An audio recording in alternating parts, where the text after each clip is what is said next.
नमस्कार मित्रांनो, मी प्रदीप पाटोळे, मुंबई पोलीस तथा फिजिकल कोच.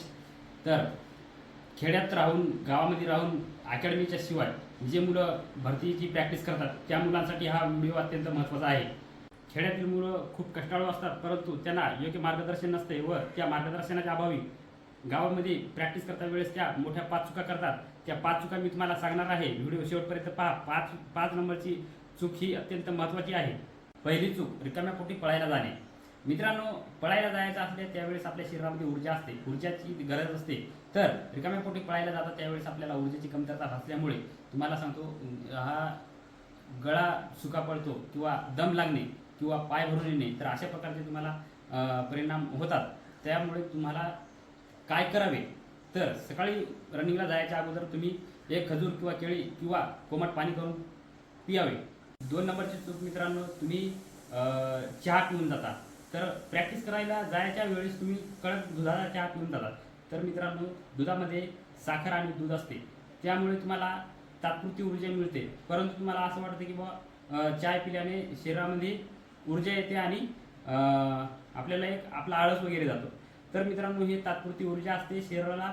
तुम्हाला ज्यावेळेस तुम्ही रनिंग करता त्यावेळेस तुमचं शरीर तात्पुरत्या ऊर्जेमुळं लवकरात लवकर थकून जाते व चहा पिल्यामुळे पोटामध्ये मळमळ होते आणि मळमळ झाल्यामुळे तुम्हाला चक्करही येऊन तुम्हाला उलट्या पण होतात. 3 नंबरची मोठी चूक मित्रांनो, मुलं ज्यावेळेस रनिंगला जातात त्यावेळेस रनिंग करायच्या अगोदर स्ट्रेचिंग आणि वॉर्मअप करत नाहीत. तर ही एक मोठी चूक आहे मित्रांनो. ज्यावेळेस तुम्ही झोपेतून उठता त्यावेळेस शरीराच्या आपल्या मांसपेशी सर्व एकदम थंड असतात, त्यामुळे शरीराला ज्यावेळेस आपण धावतो त्यावेळेस शिंपींचे प्रॉब्लेम किंवा आपल्या नसा वगैरे आखडण्याचे प्रॉब्लेम येतात. तर काय करावे मित्रांनो, 10 ते 15 मिनिट तुम्ही वॉर्मअप केलाच पाहिजे. स्ट्रेचिंग केल्याच्या नंतर तुम्ही वॉर्मअप केलाच पाहिजे आणि नंतर तुम्ही रनिंग केली पाहिजे. 4 नंबरची चूक मित्रांनो, तुम्ही रनिंगला गेल्यावर तुम्ही रनिंग चालू केल्याच्या नंतर तुम्ही सुरुवातीला जोरात धावता. तर मित्रांनो, तुम्ही 1600 मीटरची आणि 5 किलोमीटरची तयारी करत असता त्यावेळेस तुम्ही प्रॅक्टिस करायच्या वेळेस तुम्ही सुरुवातीला जोरात धावता आणि तुमचं शरीर लवकर थकून टाकते. तुमचं शरीर लवकर थकल्यामुळे तुम्ही प्रॅक्टिसही बंद करून टाकता आणि यामुळे तुमची प्रॅक्टिस कुठल्याही प्रकारची होणार नाही. तुम्हाला प्रॅक्टिस करण्यासाठी काय करावे, तर 1 ते 2 किलोमीटरपर्यंत तुम्ही एकदम हळू पळाले पाहिजे सुरुवातीला आणि नंतर तुमचा वेग तुम्ही मध्यम प्रमाणात वाढवला पाहिजे आणि अशाच प्रकारे करून तुम्ही रोज 7 ते 8 किलोमीटर रनिंग केली पाहिजे.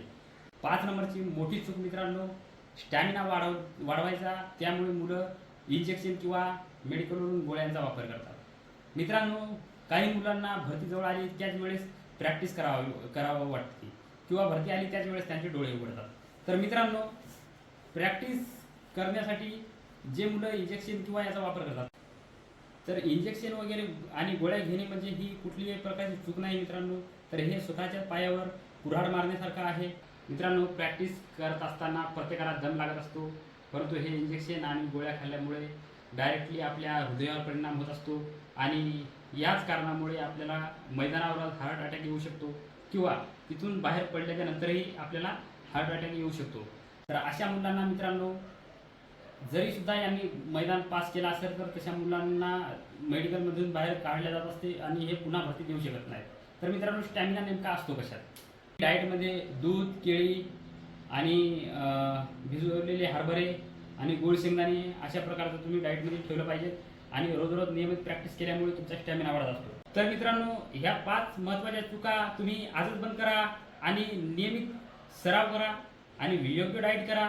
आपल्या स्वतःच्या मेहनतीवर विश्वास ठेवा आणि तुम्ही अकॅडमी न लावता सुद्धा घरी प्रॅक्टिस करून वर्दी मिळवू शकता मित्रांनो.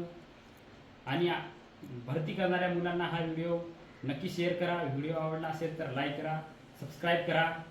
मित्रांनो, माहिती कशी वाटली तुम्ही कमेंटमध्ये नक्की सांगा. जय हिंद.